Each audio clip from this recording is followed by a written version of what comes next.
this week we are starting off with a bang. How many of y'all have heard of the Proud Boys? If you have heard of the Proud Boys, please give me a PB in the comments. Oh, I have a comment. What is this? Hey, Nathan P. Yes. So, the Proud Boys, they're a group of racists, okay? And I think they were part of planning for January 6th anyway, and they also vandalized a very famous Black church a few years ago called the Metropolitan African Methodist Episcopal Church in DC. How many of you guys remember that event? How many of you guys remember when the Proud Boys vandalized that church in DC? Okay. Well, after all that happened, the Proud Boys, they were found guilty, and not only were they fined for the vandalism, the judge also awarded the church that they vandalized, meaning the Black church that they vandalized, awarded the church the Proud Boys trademark. So the Proud Boys, they had trademarked their name, Proud Boys. They were using it to sell merch, to, fund their movement or whatever.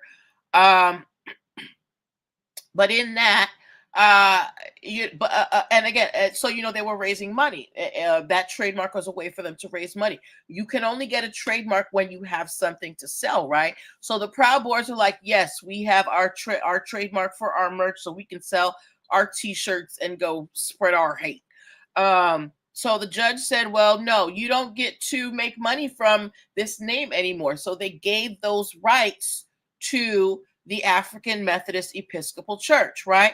So you can't see this on TikTok, but if you go watch on YouTube later, or when I split up the stories, you'll be able to see it.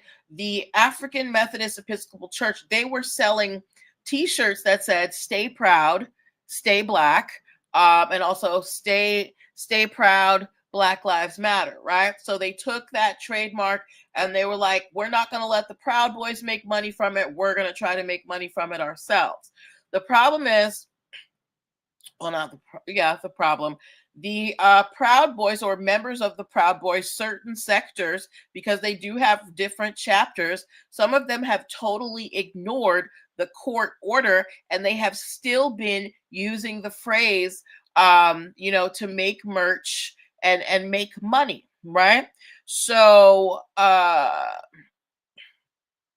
now, the church, they have filed a lawsuit against the Proud Boys for trademark infringement, and they're estimating that it's about $3 million in damages, including interest, right? So when we are talking about trademarks, the official owner of a trademark, they are the only ones allowed to make money from that trademark unless they have given someone else permission. So because the Proud Boys were stripped of their trademark, they no longer have the right to use it. The African Methodist Episcopal Church now is the official owner of the Proud Boys trademark. So even though the Proud Boys initiated the trademark, because they don't own it anymore, they're going to have to pay the church whatever damages occurred, because they defied a court order and they are using a trademark without permission. Okay. So when this is especially important for my crafters out here. If you don't own a trademark for a brand, for some of the crafts that you make, some of you are great at making replicas, you can get in trouble like the Proud Boys, and someone can sue you for the profits. So please don't be like the Proud Boys, okay? If we understand why the Proud Boys are getting sued by the church, again, give me a thumbs up, okay? If we understand why the Proud Boys are being sued, give me a thumbs up. Also, guys, please